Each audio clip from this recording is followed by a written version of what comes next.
Wasn't that a historic edition of Monday Night Raw? We had the greatest women's intercontinental tag title, bleh, greatest women's intercontinental title match of all time. We have new tag champions in the women's division. We have no progression on the Who Beat Up Jade storyline, although you thought we might get some tonight. No such progression was given. Cody Rhodes and Seth Rollins had a face off, had a significantly better promo together than The Rock and Cody Rhodes had on Friday.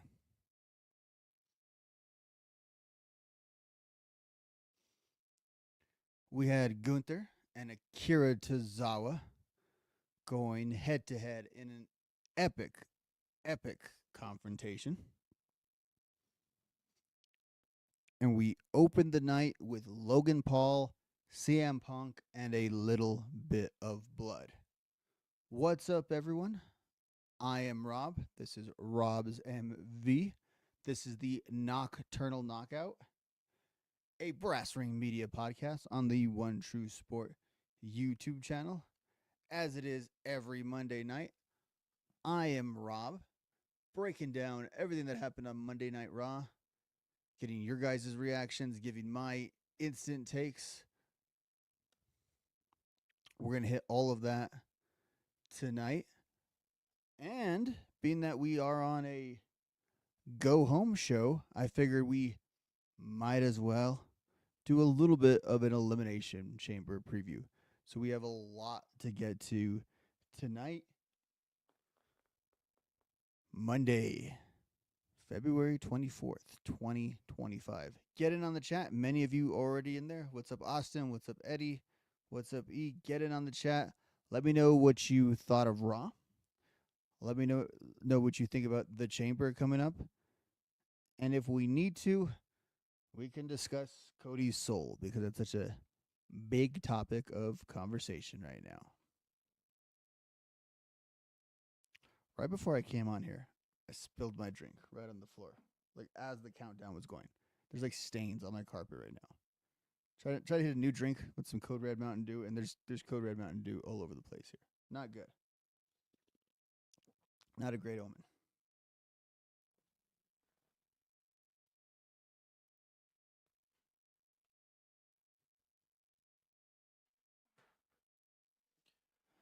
All right. Let's catch up on some of the chat early on, and then we will see what's up.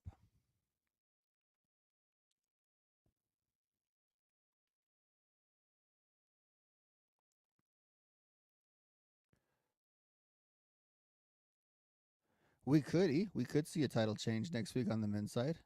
Is that sort of got thrown in our laps? No title matches at Elimination Chamber? You might be right about that. That might be unique for a pay-per-view to have 0 title matches. Eddie did not like the main event. The people in the arena, the good people of Cincinnati, seem to disagree with you. They loved that main event. They loved that main event more than I think that main event deserved to be loved, to be honest with you. But they loved it. He wants to know how many cows died to make Seth's outfit. Quite a bit. Austin really loved the Seth and Cody promo. Yeah, I think that was the highlight of the show. Eddie also pointed out the really great promo with Sammy. You had sit down with Jackie Redmond. Eddie pointed out that Lyra and Dakota was a solid match. As I mentioned, greatest women's intercontinental title match of all time. What's up, Maddie?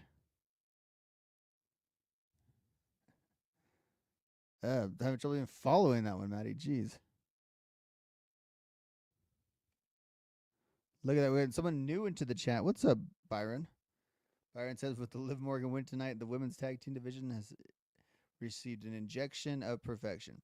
Definitely the Liv Morgan truthers, the super Liv fans. This is a big night for them. This is huge for them. This is their moment.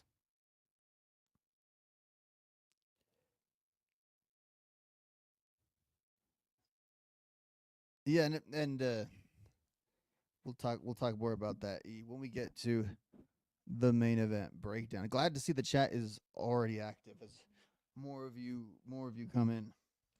Let me get this show shared out real quick on a few things, and then we'll break down Raw from the beginning.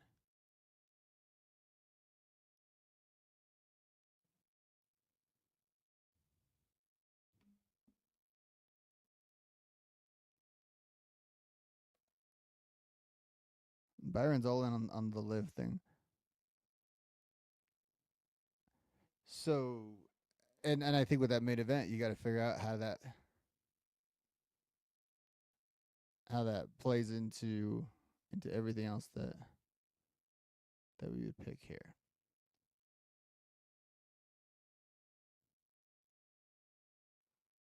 That goes out to there. That goes out there.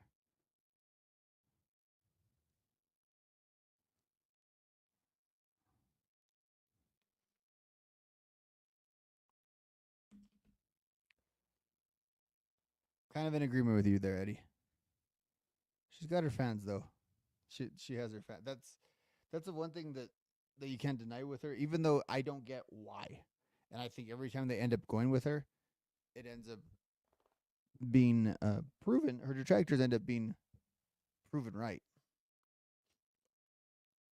With that said, she constantly picks up that kind of momentum to really get a whole arenas chanting for her. Let's break down Raw though. So we opened Raw with a Logan Paul promo. Now Logan Paul is hated in Cincinnati, obviously, being a Cleveland kid, but he mentioned, he was from the same state, that he was just like them, but he did call the people of Cincinnati peasants. Now, of course, Logan Paul gets booed in every city, but I think Cincinnati probably has just a little bit of spice for him, being that he is one of their own in terms of an Ohioan. But he notes that the last time he was on Raw, he beat Rey Mysterio. And that on Sunday, he just got to beat 3 doorknobs and John Cena to go ahead to main event WrestleMania. Now, that math didn't really seem to make sense, but you kind of figured who it was that he was talking about was going to be the next guy. And of course, CM Punk comes out to the ring. Got a pretty nice reaction in Cincinnati, as you would expect. But Logan wanted to know why CM Punk had such a big problem with him. And Paul points out that, the people should need to stop chanting CM Punk's name. Why are they so into him? Logan noted that he's always successful while Punk always seems to fall forward. Which, given the binary of things, what would you rather be? Like blatantly successful or be known as someone who's constantly falling forward? So we'll talk about that in a second, Austin. Punk says there's no problem, but he does see an ignorant kid, a flash in the pan, and that people deserve better for their champion, for who they can believe in. Paul responds by saying that when Punk came back, everyone was so excited, but he cracked under the pressure. And he mentioned all the legends that he would soon be enshrined with. And Paul said it's only a matter of time before they start chanting his name. But Punk says he is part of those legends, that he is part of history, and he's part of making history, and that Paul is just a flash in the pan. Punk said he's going to eliminate Paul, make it a little bit of a receipt from the Royal Rumble, and he's going to make history while Logan Paul becomes history. Now, I will note, whenever he was talking about all the things that are going to happen, by he, I mean CM Punk, whenever he mentioned the possibility of him matching up with Cody Rhodes, there was very little reaction to that tonight, which is the opposite of how it was a couple of weeks ago when any mention of that match got like a major reaction. Might have been just this night, might have been because it was just a random crowd, or because there is a lot going on with all of that involved. But this did end with some physicality. It ended with a little bit of a cheap shot slap from Logan Paul, getting a little bit of blood out of CM Punk's mouth. And then Logan Paul just seemed to scurry away. Punk did get met back on the microphone and said that Logan Paul can't run on Saturday, that he'll be locked in a cage with CM Punk. And when he gets his hands on Paul, he'll know exactly why they chant his name. Pretty nice little segment between the two of them, I gotta say. Now, I know some people just take complete exception to Logan Paul being involved in anything wrestling wise. And when it comes to him in the ring, even though he is very, very good, it is very, very frustrating to see him just go toe to toe with everybody and be presented at the top of the card. Now, I think we've just have to come to accept that in canon, that is where he is placed in kayfabe, but it's no less annoying, and it's only done to be annoying and to generate heat in the way it is. We've got over here Austin noting, hope it's not Punk versus Logan Paul at WrestleMania 41 because Punk is beyond that. Eddie thinks, though, the best way to find out if Punk is a team player is to have him put over Logan Paul in the chamber. Don't know about that.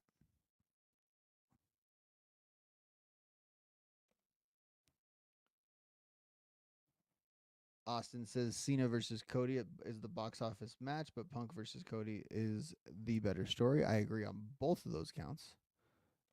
And Eddie noted that Logan has earned his spot. As far as anything in terms of Logan Paul and CM Punk, now I have not thought that match was going to culminate in anything at WrestleMania. In fact, I have been under the impression the whole time that this match is actually, or this Elimination Chamber is where the payoff of that feud goes. They have been interacting since the Royal Rumble. I think there will be a ton of possibilities for Logan Paul, many of which that we're not even seeing right now. And so I think the payoff for Punk and Logan Paul is this Saturday at the Chamber. That is when it's done, and then we can move on from it from there.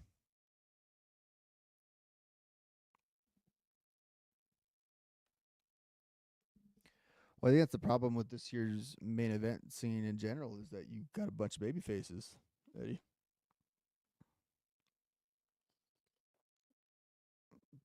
It's sort of the downside with all those declarations of how much star power um, is around. Is a lot of that star power is very facey right now, so it doesn't make for tons of great WrestleMania matches when you put all those guys together.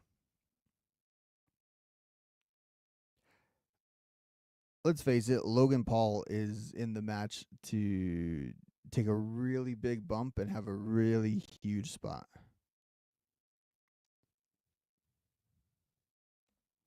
Eddie says we have to wait till WrestleMania 42 for Cody versus Punk. You might be right there. We'll predict the chamber a little bit later. Let's get to our first match of the night.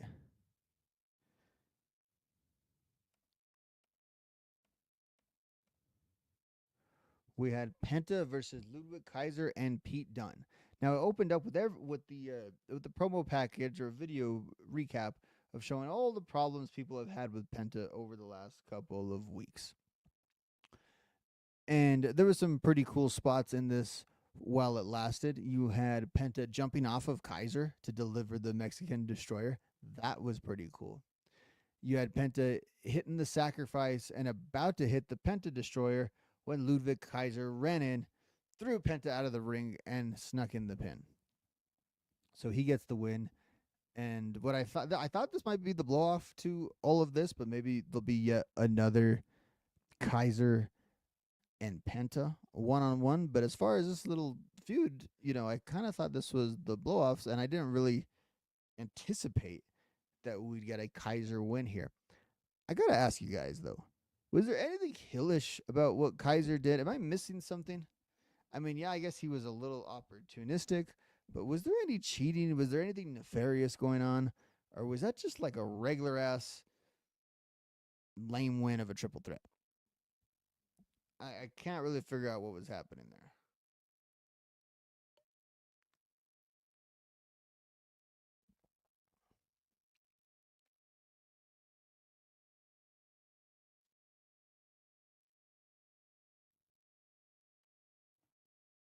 Ellie's Dunn took the pin. That is true. And you figure that a triple threat is a way to get a loss around Penta without actually having to have him eat the pinfall. From there, we get a Rhea Ripley promo with Jackie Redmond. Rhea says she has her eye on the chamber, but her focus is next Monday, which has been for this whole weird build where they've essentially built a pay per view match between Io and Rhea, but it's supposed to happen on the Raw after Elimination Chamber. It's like as if this is something like the Raw after Elimination Chamber is so mythical here, but for whatever reason, that's when that match has been scheduled for. And they're really framing it like that side of the women's main event and the women's title scene will not be firmed up until that match happens Monday night. It's one of the first times they've ever really acknowledged that like a champion could have a title match before they are set to defend. Usually they pretend like the whoever's the champion at Mania will be champion automatically to then, and then if other things happen, it's like what a shock. Rhea also mentioned that Io was right. She's never beat her, but it's been about 5 years since then she's faced, and she kind of ran off the list of all of the people that she has beaten, all the legends she's taken out, and that she's beat them all. Io then kind of sidles in and said, "Next week I'll beat you again, and I'll go to Mania as the world champion." Austin's got a take here. Unpopular opinion, he's calling it. He says he's not a Rhea Ripley fan, could care less. I disagree with you in not being a Rhea Ripley fan. I do think right now, though, her character is nothing. I have no desire to see her go back and feud with Liv and the Judgment Day and all of that again. To me, that has all so much run its course.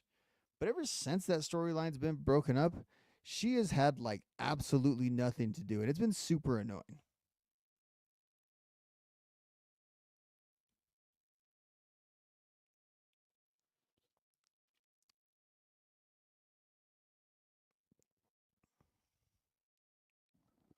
We got an LFG recap, and then finally we're gonna settle the score between the LWO, Del Toro and Joaquin Wild, taking on the New Day. Now I didn't see this, but apparently there was a lot of smack talk on Cincinnati Chili during the in between stuff where the New Day got mercilessly uh, booed, not billed. God, I can't speak tonight. Rather short match though. New Day ended up winning, but Dragon Lee was there to save the day. But then even he gets power bombed by the dirty no good New Day. We cut back to the Judgment Day's lair, and Finn said that last Monday was the most embarrassment day in Judgment Day history. They've been having a lot of embarrassing days recently, so I don't know if last week was the darkest day. Their days have been fairly dark. Carlito, he was just he was trying to keep peace. He was. And then Liv steps into the frame, and she is speaking so fast when she talks. She tells them all to calm down, but she does it about like that. I don't know how much caffeine she was on at that point. And Finn points out that Liv and Raquel have enough problems, and it's all dysfunction. Every week, I feel like it's the same scene of dysfunction within the Judgment Day. But I guess they made a little progress.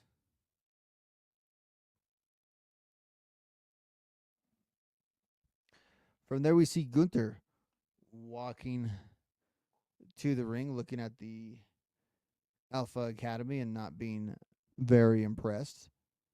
Now, I thought this was going to be a Gunther promo, but when we get back from commercial and we see he's there in his ring gear, just standing there with the microphone with the belt on, we're gonna get some action. Says he initially was mad about Jay choosing him, but now he's happy to put Yeet down forever. He said that Adam Pearce couldn't down a chance to see Gunther in action, so that's why he's in action. And he announced that he's going to give Akira Tozawa an opportunity to battle the champion. And Akira Tozawa comes out there looking scared, looking like he knows exactly what's going to happen. But Gunther reassures him, says he picked Tozawa because he reminded him of himself. You know, someone that came from another country, got himself into great shape to be where he is. But it also bothered him to see Tozawa dancing with the Creed brothers and basically selling out like that. He said they're similar, but Tozawa has made the wrong choice. But unlike Jey Uso, tonight Tozawa has the chance to do something that Jay never did. He's going to get a chance to earn the respect of Gunther. And so they proceed to have a match. This was one of the best segments on Raw, I want to say in quite a while. Like one of the best things that wasn't just a serious promo or serious match, but just a good old segment that was really well done. It felt like something that you would see many, many years ago on TV, but just came across really well. Let me go through this match. So Tozawa, to start out the match, just kicks Gunther in the head right away. He's got to get the thing going. But, of course, he's getting killed. And he's down. He gets a big 2 count early on.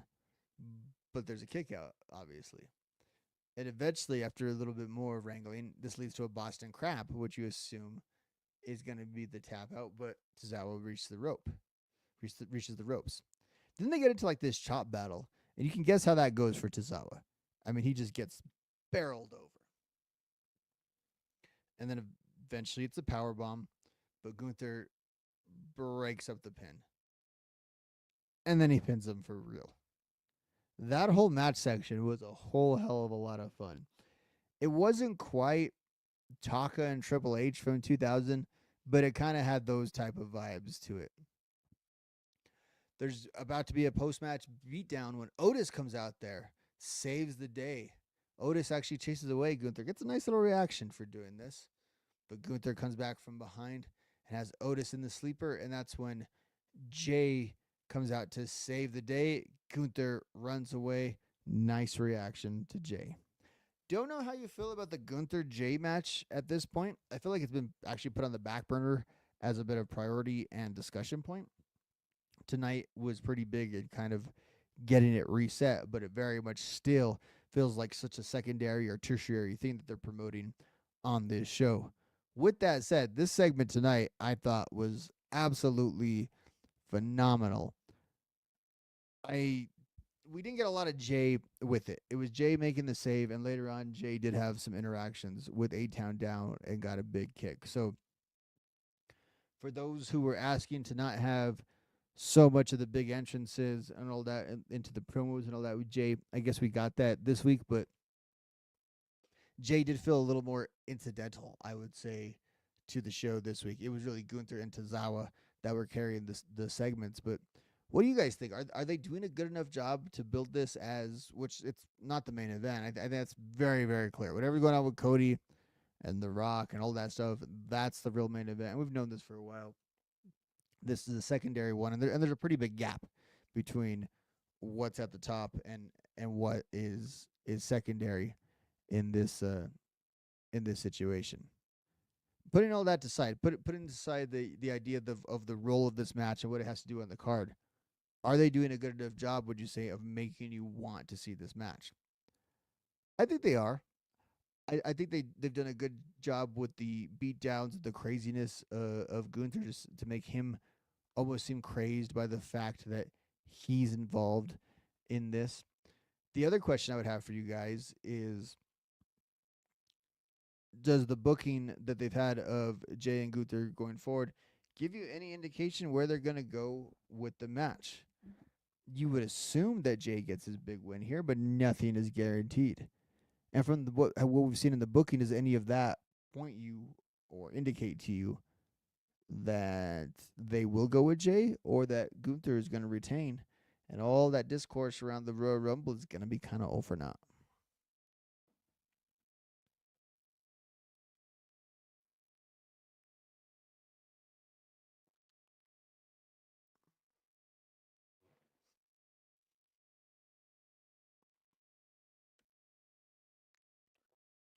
He said it's going to be a good match, but they hyped up Uso Bro versus Bro, and that wasn't all that great. No, it was not.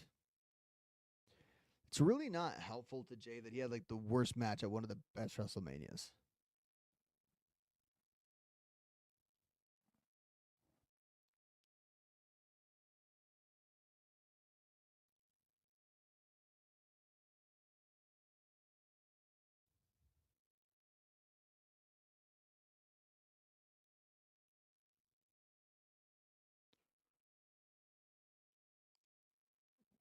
From there, we got what I'm referring to as the greatest women's intercontinental title match of all time. Lyra Valkyrie taking on Dakota Kai for the women's IC championship match. A rare intercontinental title defense. Not only on this show, but just period. It was a good, solid match. Although I do have to chuckle at poor Dakota tripping over the cameraman's cable. That was a bummer. She had this really cool flip outside of the ring. Looked awesome. She went to stand up. She just tripped over that camera cable and almost fell right back down. The announcers made fun of poor Stu. Wasn't good for anyone.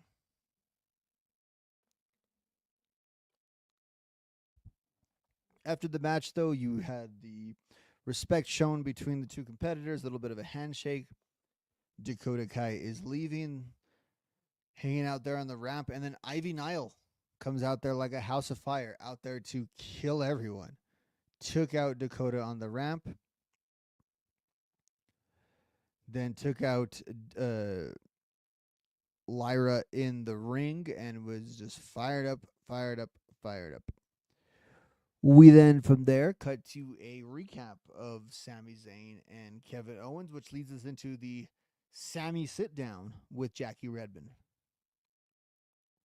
Sami had to reveal something. Jackie said that he had said something off air to her that she would ask now if he would reveal with the audience, and that he himself also went to KO's home. Of course, referring to SmackDown when we saw KO standing outside of Kevin's outside of Sammy's home. Which, if this is his shoot home, my man has no sense of interior decoration. But Sammy said, yeah, he also went to KO's house and nobody was home. In fact, the only person that was home was Kevin's mom, and he just struck up a nice little conversation. Sammy said when he went back home, he was mad.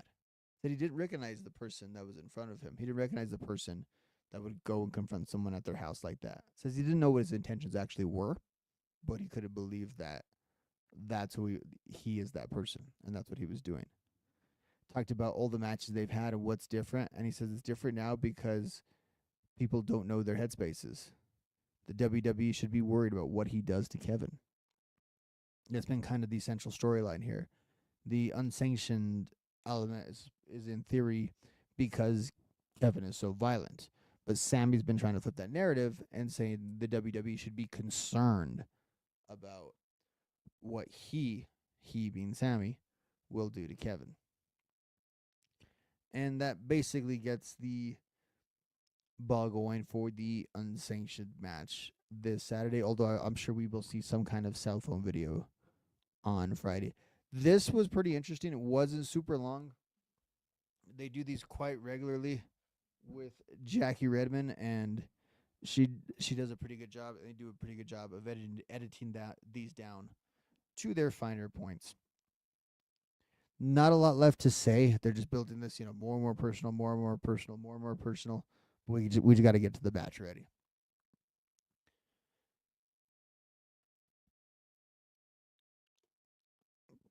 From there, we get Dominic Mysterio versus Braun Breaker.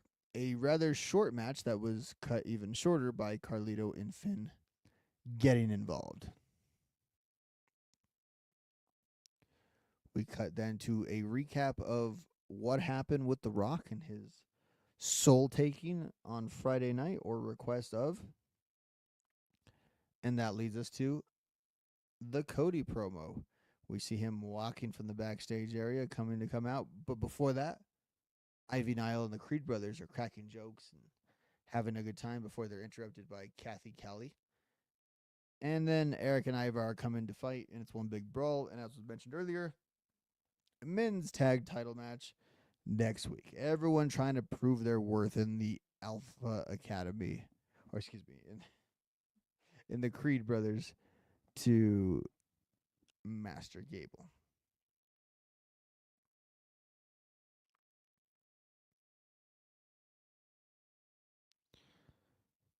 Austin's got a bad feeling about the whole Rock thing.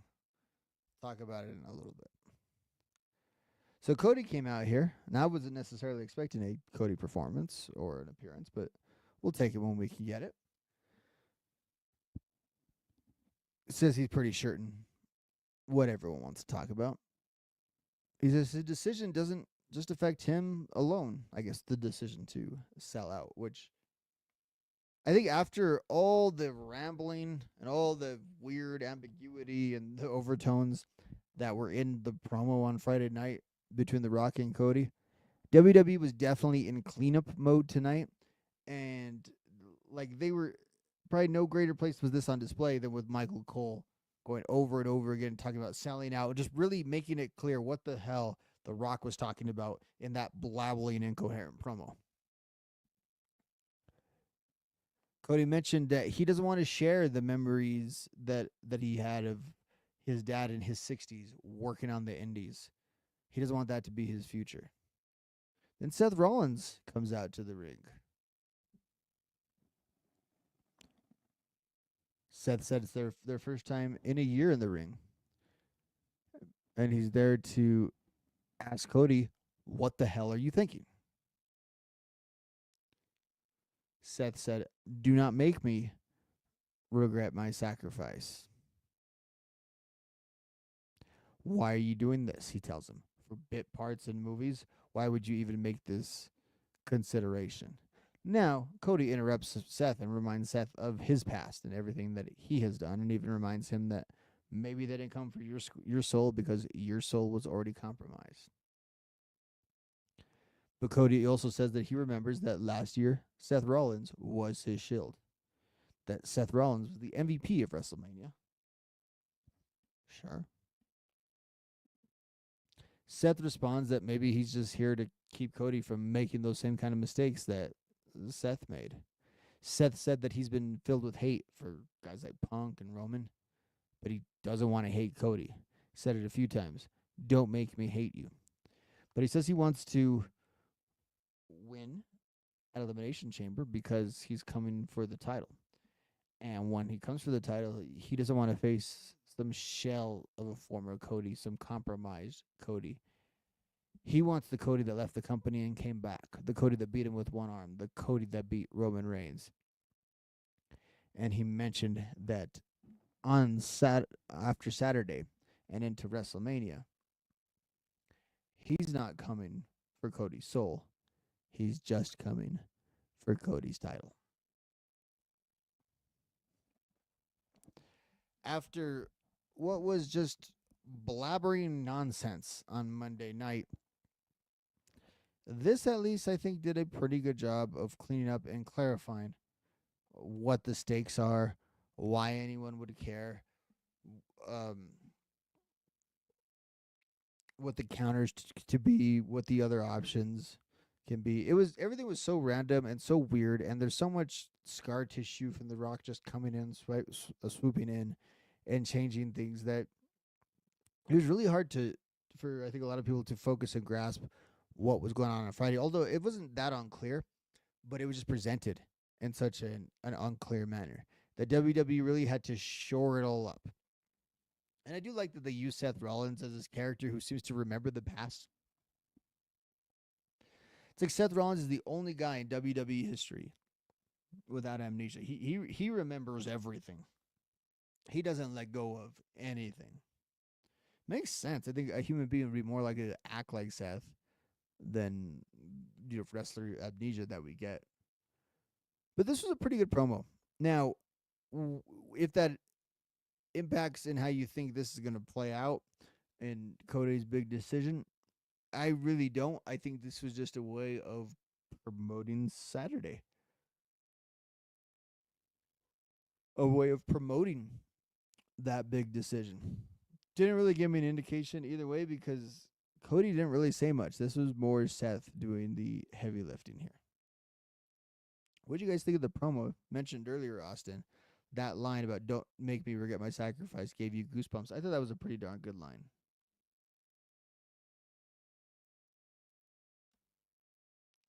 Austin said he doesn't think Seth is going to win, but man, he sold me on why he could win.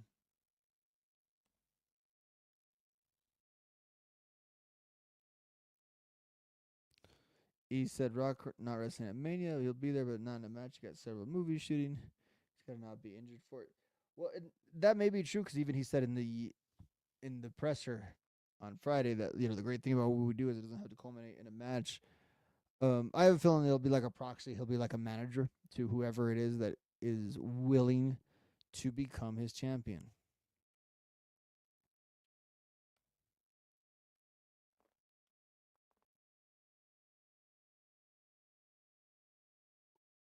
There's all this in the air. Who will be The Rock's champion? Who will be his champion?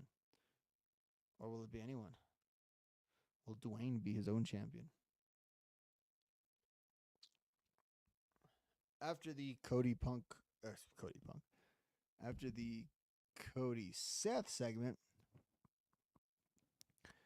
we got the segment with Jay out there to give Tozawa some ice, and he's confronted by A-Town Down, and eventually Grayson Waller eats a super kick.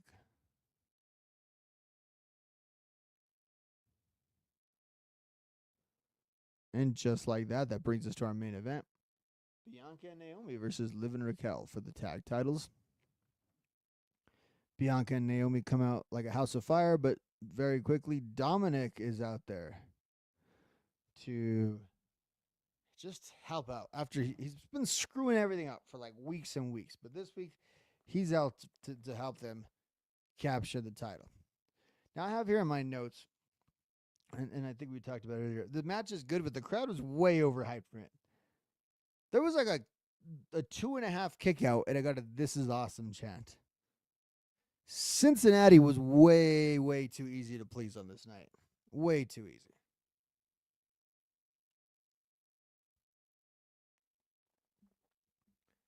But as I mentioned at the top of the show, we have new champions. After lots of help from Dom, Liv gets the pin. New champs. Order is restored for some people. And now we move forward with the Judgment Day storyline. Obviously, of more pressing issues, I think. The Bianca, Jade, Naomi storyline, we maybe can have a little bit of progress. After all, I don't think that whodunit's quite solved. And that match was what we went off the air on with new champs. What do you guys think of Raw tonight? There was a lot going on Raw. It felt like they had like a lot to get done, and the quality of each segment was okay. But we're just in kind of holding pattern zone right now. A lot of things are in pause till after the chamber to go forward. I think even the matches that we have, there's a little bit of slow momentum, and then we have all this weird uncertainty at the top of the card.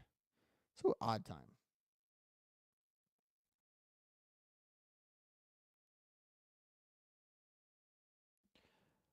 Not a bad suggestion, Austin. We'll talk about that in a little bit, but he thinks Drew could be the Rock's champion.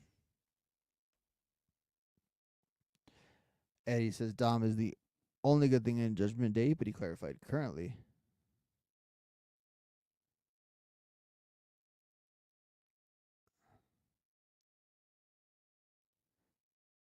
He said if it ain't gonna be Cody, it gotta be Jacob as Rock's proxy. I mean, Punk's favorite to him is have Rock make him his guy. I don't like the whole Punk Rock combination. It seems to be what a lot of people are pointing to. Eddie did not like that main event. He rated it a D minus. Eddie's been mad about that main event ever since it went off air.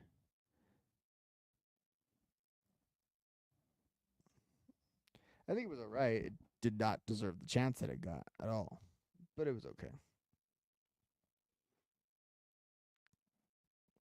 Being that was kind of a what you thought would be a major progression in the storyline and how they've been accelerating the Who Done It. I thought we would get a little more clarity tonight, but maybe closer to the Rumble or closer to the Chamber. But three of the members of that main event are part of the Chamber. So that was Raw. Let's look at some of the Chamber matches.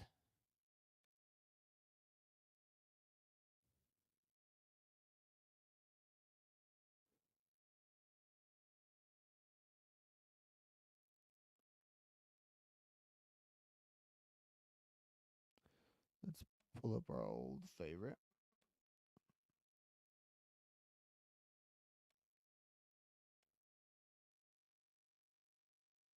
I missed last week's episode. I haven't seen it yet. I've only seen the first one. Yeah, and I just think the Tough Enough concept was much better.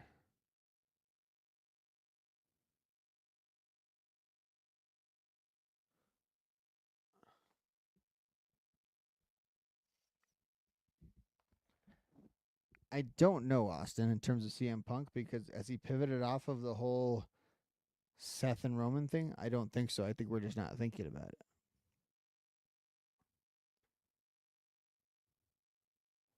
So yes, whoever mentioned it earlier, at least according to Wikipedia right now, there are no title matches on this show. Just title match determinants. Oh, that's a nice shout, Eddie. Didn't even think about that. The return, the chosen one again, the chosen one and the great one. Yeah, but who chose it? Okay.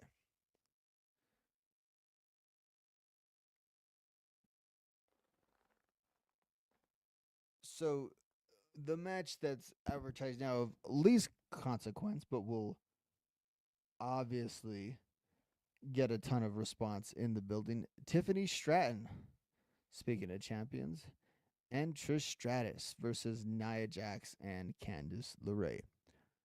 This is a showcase for Trish Stratus, as we saw in the Royal Rumble. Trish just kind of looks like Trish. And so as long as Trish looks like Trish, you can always roll her out for matches like this. And it's cool to see her teaming with Tiffany Stratton, a former version of herself, against the ultimate foils, Nia and Candice. E says Trish wins, obviously. Is there any chance she gets the Vince McMahon hometown loss?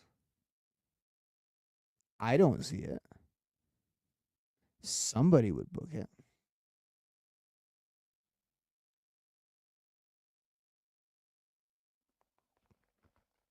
I would say Tiffany is like Gunther right now, where I kind of forget she's the champion on that side, but at least she has the bigger Mania match, and between the two champs, obviously, historically, Rhea is the more credible one. But like in terms of characters and who puts on quality week after week, I feel like right now Tiffany is just a lot more well received than like the most recent weeks of Rhea Ripley.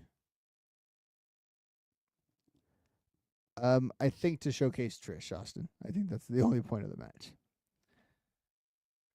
The other non-chamber match, and we talked about it earlier, the unsanctioned match. Sami Zayn versus Kevin Owens. I don't think there's any way Sami Zayn wins this match. This match is set up for Sami Zayn to get killed, for sympathy to be built upon him, and for whoever will be Kevin Owens' WrestleMania opponent. I'm thinking Randy Orton, but let's see. It is for that person to save the day. This will be about the aggression of Kevin Owens, how far he's willing to go. We might not see Sammy for a while. I hope they turn this into a big fight, a big brawl. It's unsanctioned. The referee is just there to count the pinfall. We've seen in the past, unsanctioned matches can be great. These two are going to kill each other, though. In Canada, they're going to like break the arena. And Eddie, I see I don't see your Victor, but I see Orton coming in. I think everyone and their mama has Orton coming in, which means it probably won't happen. But this would be such a perfect spot. Eddie sees Sammy winning because of Orton. I see Sammy just getting brutalized by KO, and that being his future. I don't know what Sammy does. Does Sammy go down that carrying cross train? I don't know. I'm taking Owens here, especially because the unsanctioned nature. Wonder if we get an RKO on Saturday. Don't know. And then in the two chamber matches, as we said, half of the competitors in the women's chamber were in the main event tonight. Liv Morgan, Bianca Belair, Alexa Bliss, Bayley, Naomi, or Roxanne Perez to face Io Sky or Rhea Ripley. I'm going to go to a limb and say Rhea defends. So who would go against Rhea out of that group?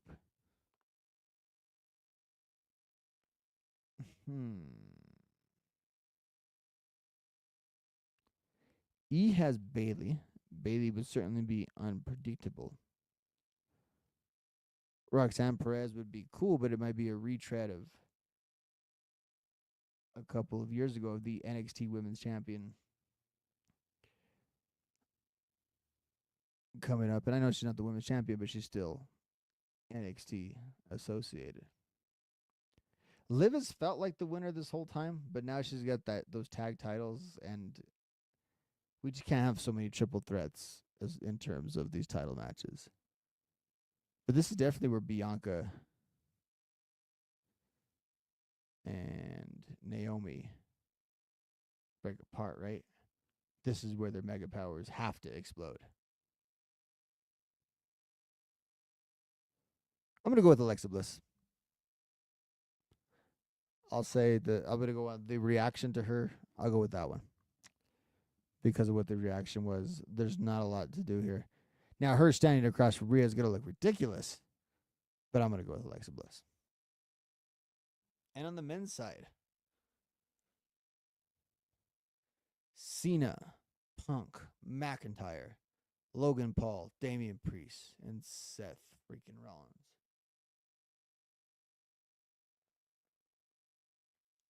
Another stacked match.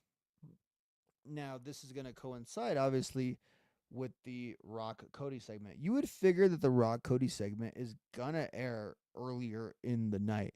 I don't think that segment is going to main event the show. I do think this match main events the show. And there's a few dynamics here.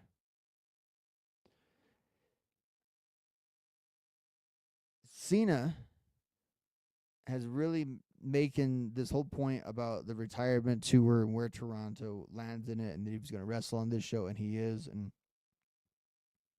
you have a feeling he will be the people's pick in the arena. CM Punk obviously always has this quest for WrestleMania supremacy, but he seems to be almost obsessed right now with Logan Paul, and I think their little story is going to come to a head. One of them will probably be responsible for eliminating the other, but neither is going to win. And I like Damian Priest, but let's face it, he's there to take a pin.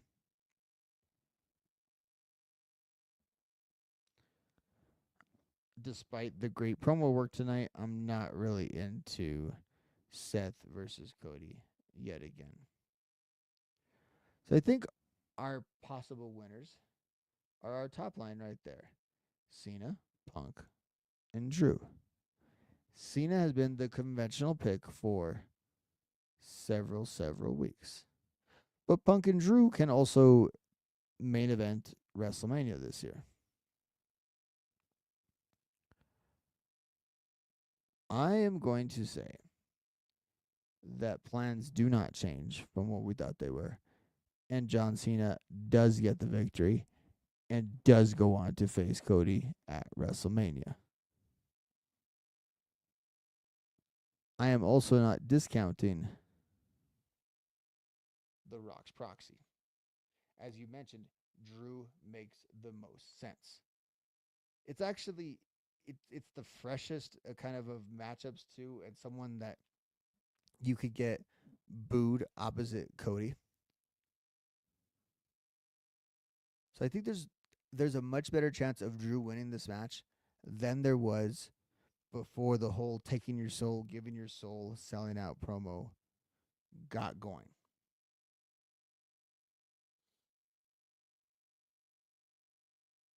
But ultimately, I'm going to go with Cena here.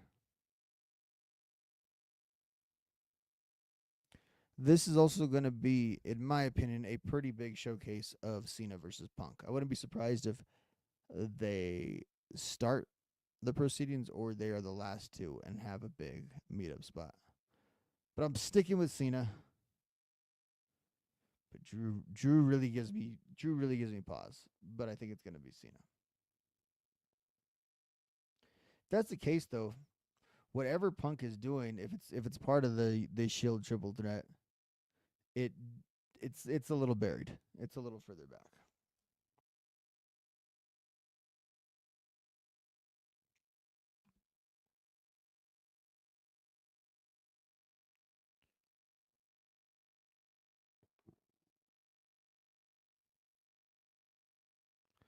And I guess the other big note on the show is Cody's big decision. What's he gonna do? So throw it in the chat. Who thinks Cody's actually gonna take The Rock up on his offer? Cena's your goat, Austin? I mean, a lot of people would say Austin is their goat. Eddie's got Punk versus Logan at Mania.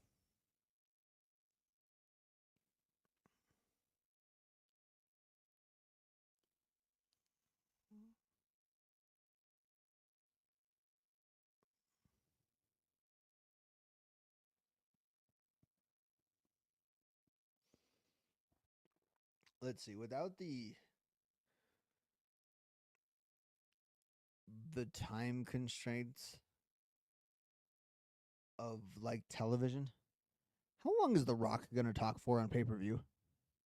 The Rock is gonna be speaking like his open monologue. Like first he'll do his corporate speech and he'll thank everybody in the audience and do all that, and then he will transform into the final boss, and then he will repeat himself like 47,000 times.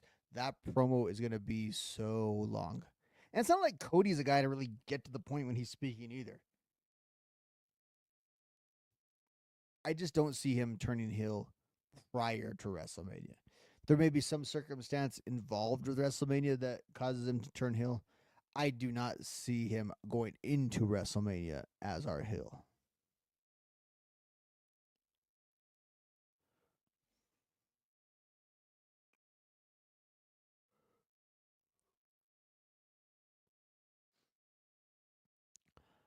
Austin says he doesn't think Cody will do it because Cody is the people's champ.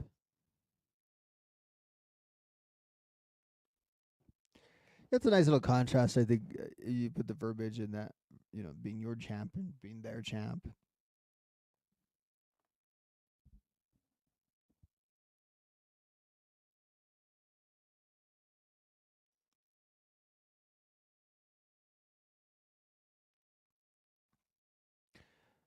So in some ways, um, it wouldn't make sense when we're talking about the refusal of Cody. It wouldn't make sense for a guy like CM Punk to do it, but it would be so extreme.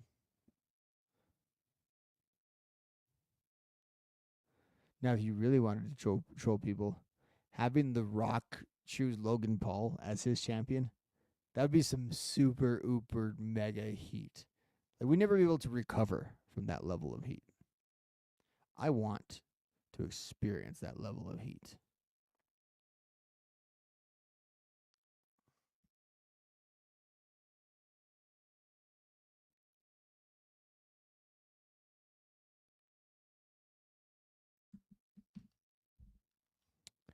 All right, guys. I think we've recapped Raw. I think we've predicted the chamber. So I think we'll go ahead and get on out of here. But what do you say let's hang out Saturday night, post chamber? All of these questions are going to be answered. Or we're going to have even more questions. What do you think? I'll give Papa H any ideas I want, Austin.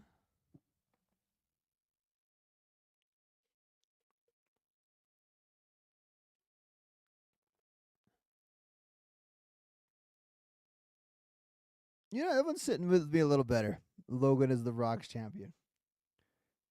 We need that. Imagine the heat. Like, Logan gets booed out of the building anyway. And the Rock has such a presence. Imagine the two of them just being hated on everywhere. Just this mega force of unbeatable mega force. Now I almost want it to happen. Someone pointed out that like Cody taking the corporate plunge, as if Cody's not already the corporate champion in every other way.